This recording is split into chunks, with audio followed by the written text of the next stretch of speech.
Colours என்ன வருது, இதை வச்செல்லாம் நம்மளுடைய முன்னோர்கள் முன்னாடியே அவங்க உடம்புல நோய் தாக்கம் ஏற்பட்டிருக்குது, இது தீவிரமாக இருக்குது, இது இப்போ தான் ஆரம்பிச்சிருக்குது அப்படின்லாம் வந்து அன்னைக்கு வந்து கண்டுபிடிச்சாங்க. நம்ம சாப்பிட்ற உணவு மட்டும் கழிவுகளாக மாறப்படுவதில்லை. நீங்கள் சுவாசிக்கக்கூடிய காற்று நம்ம உடம்புக்குள்ள கழிவுகளாக மாறுது. நீங்கள் குடிக்கக்கூடிய தண்ணீர் அது கழிவுகளாக மாறுது. கழிவை சுத்தப்படுத்தக்கூடிய தண்ணீரே இன்றைக்கி கழிவுகளாக மாறுச்சுன்னா எப்படி பாருங்களேன். நம்மளுடைய மனம் கெட்டு போனால் நம்மளுடைய ரத்தம் கெட்டு போகும். அப்போ நீங்கள் பாருங்கள், சாப்பிட்றதெல்லாம் நீங்கள் வந்து பழமாக கூட சாப்பிட்டுக்கங்க, இயற்கை உணவாக கூட சாப்பிட்டுக்கங்க. ஆனால் உங்கள் மனம் சரியில்லை அப்படின்னு வச்சுக்கோங்க, ஓகேங்களா? எப்போவுமே ஒரு கவலையிலேயே, விரக்தியிலேயே, பயத்திலேயே, அதிர்ச்சியிலேயே வாழக்கூடிய ஒரு சூழல் இருக்கிற நபர்களுக்கு அவர்கள் இயற்கை உணவு எடுத்துக்கொண்டால் கூட இப்போ வந்து பார்த்திங்கன்னா அவர்களுக்கு அங்கே ஜீரண மண்டலம் சரியில்லை அப்படின்னு அர்த்தம். நீங்கள் சாப்பிட்ட சாப்பாடில் உள்ள சத்துக்களை உறிஞ்சுவதில் அது வந்து சிரமம் இருக்குது அப்படின்னு அர்த்தம். அப்போ இண்டஸ்டைனில் இருக்கக்கூடிய குடலுறிஞ்சிகளுடைய தன்மை வந்து சரியில்லைன்னு அர்த்தம். கருப்பு கலர் மலம்னாலே அது வந்து டேஞ்சர் அப்படின்பாங்க. ஏன்னா பிளாக்னாலே இன்றைக்கி டேஞ்சர்னு தான் சொல்லுவாங்கள்ல. அப்போ கருப்பு கலரில் மலம் வருது அப்படின்னா அங்கே என்ன நடந்திருக்கணும் அப்படின்னா, அயன் டேப்லெட் வந்து அதிகமாக எடுக்கிறவங்களுக்கு, கீரைகள் சாப்பிட்டு அதனால் வந்து கருப்பு கலர் வருது அப்படின்னு சொல்லி சொல்கிறவங்களுக்கு பயப்பட தேவையில்லை. அப்படி இல்லை, நான் நார்மல் ஃபுட்டு தான் எடுத்தேன் ஆனால் பிளாக் கலரில் வந்திருக்குன்னா நீங்கள் நிச்சயமாக ஹெல்த் பே சேனல் வியூவர்ஸ் அனைவருக்கும் வணக்கம். இன்றைக்கி நம்ம என்ன பார்க்க போகிறோம் அப்படின்னு சொல்லி சொன்னோம்னா, எல்லா நோய்களுக்கும் அடிப்படை காரணம் நம்மளுடைய உடம்பு காமிக்கக்கூடிய உடலின் மொழி என்ன அப்படின்னா மலம். நம்மளுடைய மலத்தின் மூலமாகவே நம் உடம்பில் வரக்கூடிய பிரச்சனைகளை நம்மளுடைய உடல் நமக்கு சொல்லும். பட் அந்த மலம் என்ன மாதிரியாக வருது, அதனுடைய கலர்ஸ் என்ன வருது, இதை வச்செல்லாம் நம்மளுடைய முன்னோர்கள் முன்னாடியே அவங்க உடம்புல நோய் தாக்கம் ஏற்பட்டிருக்குது, இது தீவிரமாக இருக்குது, இது இப்போ தான் ஆரம்பிச்சிருக்குது அப்படின்லாம் வந்து அன்றைக்கி வந்து கண்டுபிடிச்சாங்க. இப்போ நார்மல் நமக்கு தெரிஞ்சு போச்சா. இப்போ கம்ப்ளைண்ட்ஸ்லாம் என்னென்ன மாதிரியான கலரில் வந்து வருதுன்றதை பார்ப்போம். ஒரு சில பேருக்கு பிரைட் எல்லோவில் வரும், அப்படியே பிரைட்டாக இருக்கும் அந்த எல்லோ கலர். இப்போ வந்து பார்த்திங்கன்னா அவர்களுக்கு அங்கே ஜீரண மண்டலம் சரியில்லை அப்படின்னு அர்த்தம். நீங்கள் சாப்பிட்ட சாப்பாடில் உள்ள சத்துக்களை உறிஞ்சுவதில் அது வந்து சிரமம் இருக்குது அப்படின்னு அர்த்தம். அப்போ இண்டஸ்டைனில் இருக்கக்கூடிய குடலுறிஞ்சிகளுடைய தன்மை வந்து சரியில்லைன்னு அர்த்தம். அப்போ அந்த மாதிரி வந்து ஒரு பிரைட் எல்லோவில் வரலாமானா வரக்கூடாது தான், சரிங்களா? ஆமாம். இதே போல் சில பேருக்கு வந்து பார்த்திங்கன்னா வெளுத்து போய் வரும், வெளுத்த கலரில் வருதுன்னு சொல்லி சொல்லுவோம்ல, அது மாதிரி வச்சுங்களேன். ஏன்னா பியூர் ஒயிட்டு போகாது, பட் கொஞ்சம் வெளுத்து போகும். மஞ்சள் கலரில் இருக்கிறது வந்து வெளுத்து போன மாதிரி போகும். அதை மாதிரி ஒயிட் கலர் மலம் தான் அதை சொல்லுவாங்க பொதுவாக. அப்படி வந்ததென்றால் அவர்களுக்கு ஜாண்டிஸ் இருக்குன்னு அர்த்தம். பாருங்களேன், மஞ்சள் காமாலை அப்படின்ற ஒரு நோய் நம்ம கண்ணுலெல்லாம் மஞ்சள் கலரில் வந்துடுது. ஆனால் மஞ்சள் கலரில் வரக்கூடிய மலத்தை ஒயிட் கலரில் ஆக்கிறோம். அது மாதிரி மஞ்சள் கலரில் வரக்கூடிய மலம் வெள்ளை கலர் மலமாக மாறினால் உங்களுக்கு மஞ்சள் காமாலை இருக்குன்னு அர்த்தம். மஞ்சள் காமாலையில் ஒரு வகையான மஞ்சள் காமாலை அப்படி தான் வரும், சரிங்களா? இப்போ பாருங்கள், மலத்தின் மூலமாகவே நமக்கு நோயை சொல்லுது. ஒரு சில நபர்களுக்கு பிளாக் கலரில் மலம் வரும், கருப்பு கலரில் மலம். கருப்பு கலர் மலம்னாலே அது வந்து டேஞ்சர் அப்படின்பாங்க. ஏன்னா பிளாக்னாலே இன்றைக்கி டேஞ்சர்னு தான் சொல்லுவாங்கள்ல. அப்போ கருப்பு கலரில் மலம் வருது அப்படின்னா அங்கே என்ன நடந்திருக்கணும் அப்படின்னம்னா, அவர்களுடைய உடம்பில் இருக்கக்கூடிய இன்னர் ஆர்கனில் எங்கேயோ ப்ளீடிங் ஏற்பட்டிருக்குன்னு அர்த்தம். குறிப்பாக செரிமான மண்டலத்தில் ஏற்பட்ட ப்ளீடிங்கை வந்து அது வந்து பார்த்திங்கன்னா என்ன பண்ணும், கருப்பு கலரில் நமக்கு வந்து மலம் வெளியே வரும். உள்ள இண்டஸ்டைனில் ஏதாவது ப்ளீடிங் இருக்கலாம். அப்போ இது மாதிரி ப்ளீடிங் ஆகி வரக்கூடிய மலம் கருப்பு கலரில் வரும். இப்போ ஒருவேளை நீங்கள் வந்து பார்த்திங்கன்னா கலராக மலம் வருதுன்னா அதை பார்த்து முதல்ல பயந்துடக்கூடாது. ஏன்னா நீங்கள் இரவு உணவு என்ன எடுத்துக்கிட்டீங்க, ஏற்கனவே வந்து எடுத்த உணவுகளையும் நீங்கள் கொஞ்சம் கம்பேர் பண்ணி பார்க்கணும். ஒரு உதாரணத்துக்கு இப்போ வந்து ஒரு கீரைகள்லாம் நீங்கள் எடுக்கப்படும் பொழுது உங்களுடைய மலம் வந்து கருப்பு கலரில் வரும். அப்போ நம்ம ஏற்கனவே எடுத்தது கீரை வகைகள் எடுத்துக்கிறோம், இந்த சில கீரைகள் எடுக்கப்படும் பொழுது கருப்பு கலரில் தான் மலம் வரும்னு சொல்லிவிட்டு நீங்கள் கொஞ்சம் புரிஞ்சுக்கணும். அதுக்கு பயந்துடக்கூடாது. ஒன்று, இண்டஸ்டைன் ப்ளீடிங் ஏதாவது இருக்குமோ அப்படின்லாம் பயந்துடக்கூடாது. அதுபோல் அயன் டேப்லெட் அதிகமாக ஒருத்தவங்க எடுத்துக்கிறாங்கன்னு வச்சுக்கோங்க, அவர்களுக்கும் கருப்பு கலரில் தான் மலம் வரும். அப்போ அவர்களும் பயப்பட தேவையில்லை. அயன் கலர் டேப்லெட் நின்னோடனா ஆட்டோமேட்டிக்காக உங்களுக்கு வந்து மலம் கலர் வந்து மாறிடும். அயன் டேப்லெட் வந்து அதிகமாக எடுக்கிறவங்களுக்கு, கீரைகள் சாப்பிட்டு அதனால வந்து கருப்பு கலர் வருது அப்படின்னு சொல்கிறவங்களுக்கு பயப்பட தேவையில்லை. அப்படி இல்லை, நான் நார்மல் ஃபுட்டு தான் எடுத்தேன் ஆனால் பிளாக் கலரில் வந்திருக்குன்னா நீங்கள் நிச்சயமாக மருத்துவரை அணுகிறது ரொம்ப நல்லது. ஏன் அப்படின்னா இன்டெஸ்டைனல் ப்ளீடிங் ஏற்பட்டுக்கிட்டுன்னு அர்த்தம். ஒன்று.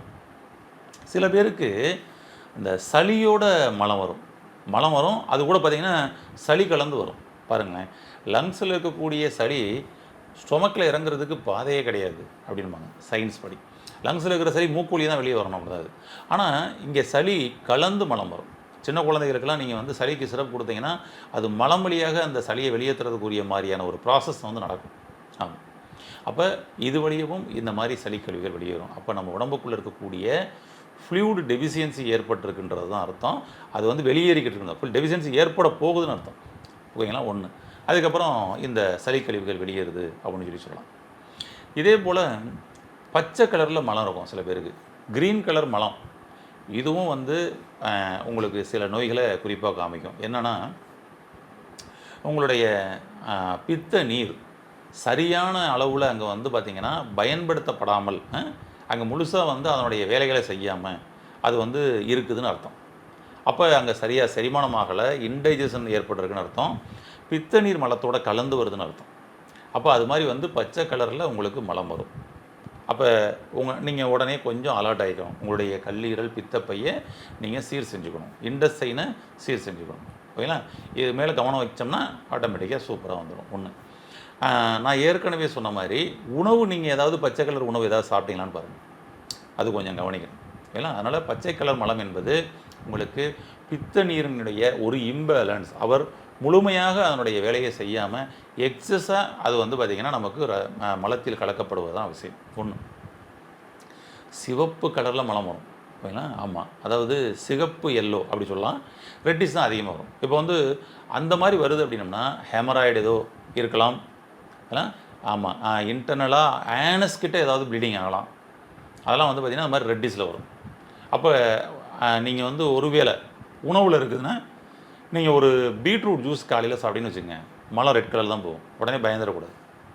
அதான் விஷயம். அப்போ நீங்கள் எப்போவுமே வந்து கலர் கலராக வந்து மலம் போகுது அப்படின்னு சொல்லி சொன்னோம்னா நிச்சயமாக அது குறைபாடு தான். அது உடம்புக்குள்ளே இருக்கக்கூடிய உள்ளுறுப்புகளின் பாதிப்பை தான் நமக்கு வந்து காமிக்குது.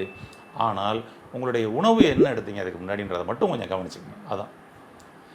இதை விட டேஞ்சராக இன்னொரு மலம் இருக்குதுங்க. ஆஷ் கலரில் மலம் போகும் சில பேருக்கு. ஆஷ் கலரில் மலம் போகக்கூடாது. போச்சு அப்படின்னம்னா அது அவங்களுக்கு வந்து பித்தப்பை கல் இருக்கலாம், பித்த நாளத்தில் ஏதோ அடைப்பு இருக்குன்னு அர்த்தம்.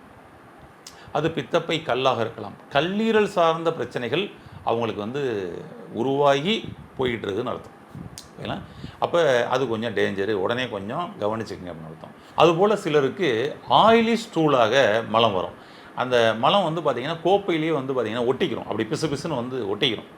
அப்போ மலம் கலர் மட்டும் இல்லை, அது வரக்கூடிய தன்மையும் முக்கியம். அப்போ மலம் வந்து பார்த்திங்கன்னா எங்கேயுமே ஒட்டாமல் அப்படியே வந்து காஞ்சு அது வந்து மிதக்கும் தன்மையில் ஈரப்பதத்தெல்லாம் நல்லா உறிஞ்சி தான் வெளியே வரணும். அதான் கரெக்டு. பட் அதுவே வந்து பார்த்திங்கன்னா பிசு பிசுன்னு ஆயிலிஸாக வெளியே வருது. அங்கே வந்து மலம் அங்கே வந்து பார்த்திங்கன்னா கோப்பையில் ஒட்டுற மாதிரி வந்து பிசு பிசுன்னு இருக்குது அப்படின்னா அவர்களுக்கு பேன்கிரியாஸில் கொஞ்சம் கொஞ்சமாக வந்து இன்சுலின் பற்றாக்குறை ஏற்பட்டுக்கிட்டு இருக்குன்னு அர்த்தம். கன்ஃபார்மாக சுகர் வரும்னு அர்த்தம். அப்போ சர்க்கரை நோய் ஒருத்தருக்கு வருமா அப்படின்றத கூட நம்மளுடைய மலம் முன்கூட்டியே நமக்கு வந்து காமிச்சிடும். அப்போ நம்ம கொஞ்சம் அலர்ட் ஆகிக்கலாம். அப்போ எண்டோக்ரைனை நல்லா வந்து ரெடி பண்ணணும். அவங்களுடைய பேன்கிரியாஸை நல்லா வந்து பார்த்திங்கன்னா நல்லா எனர்ஜிஸ் ஆக்கணும். பாடியில் உடலில் வெப்பம் அதிகமாக இருக்கும், அதை குறைச்சிக்கணும். இதை பண்ணிட்டா இந்த ஆயிலிஸ் ஸ்டூலை வந்து நம்ம வந்து வராமல் நம்ம வந்து தவிர்க்க முடியும். அப்போ உங்களுடைய மலமும் நாம் சொன்ன இந்த கலரில் ஏதாவது இருந்ததுன்னா உடனடியாக உங்களுக்கு அருகாமையில் இருக்கக்கூடிய ஒரு இயற்கை மருத்துவர், ஆயுர்வேத மருத்துவர், சித்த மருத்துவர், அந்த மருத்துவங்களுக்கு போங்க. அவங்கள்ட்ட போய் இந்த விஷயத்தை சொல்லுங்கள். எளிமையாக அதை சரி செஞ்சுக்கலாம். உங்களுடைய ஜீரண மண்டலத்தை சீர் செஞ்சுக்கலாம். உங்களுடைய ஜீரண மண்டலத்தை சீர் செஞ்சாலே போதும், சூப்பராகிடும். அதனால் உங்களுடைய உணவு முறைகளில் சின்ன சின்ன மாற்றங்களை கொண்டு வந்தாலே இது சரியாகும். நம்ம நிறைய உணவு முறையில் மாற்றங்களில் நம்ம பழைய பதிவுகளெல்லாம் கொடுத்துக்கிறோம். இந்த மலம் சம்மந்தப்பட்ட இந்த விழிப்புணர்வு உங்களுக்கு வந்து கிடைக்கணும் அப்படின்றதுக்காக தான் ஒவ்வொரு கலர்ஸையும் உங்களுக்கு டீட்டெயிலாக சொல்லி வைக்கிறோம். நீங்கள் வருவதற்கு முன்னாடியே வந்து பாதுகாத்துக்கிறது தான் பெட்டர். அதனால் ஃபஸ்ட்டு மலச்சிக்கல் இல்லாமல் நீங்கள் வச்சுக்கோங்க. நீங்கள் சாப்பிட்ட சாப்பாடு சரியாக ஜீரணமாகுதான்றதை பாருங்கள். அது சரியாக வெளியேறிச்சான்றதை கவனம் செலுத்துங்க.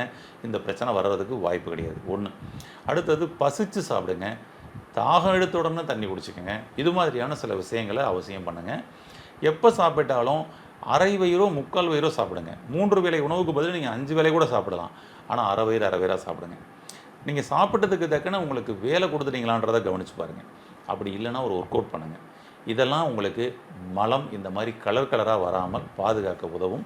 உங்களுடைய உடம்பில் உள்ள உறுப்புகளும் சூப்பர்ப்பா அப்படின்னு சொல்லிட்டு உடம்பில் உள்ள ஆர்கன் உங்களுக்கு நன்றி சொல்லும். வாழ்த்துக்கள். இது போன்ற மீண்டும் ஒரு நல்ல பதிவில் சந்திப்போம். இந்த வீடியோ உங்களுக்கு பிடிச்சிருந்தா லைக் பண்ணுங்க, ஷேர் பண்ணுங்க, கமெண்ட் பண்ணுங்க. மறக்காம ஹெல்த் கஃபே தமிழ் சேனலை சப்ஸ்கிரைப் பண்ணிட்டு பெல் பட்டனை கிளிக் பண்ணிடுங்க.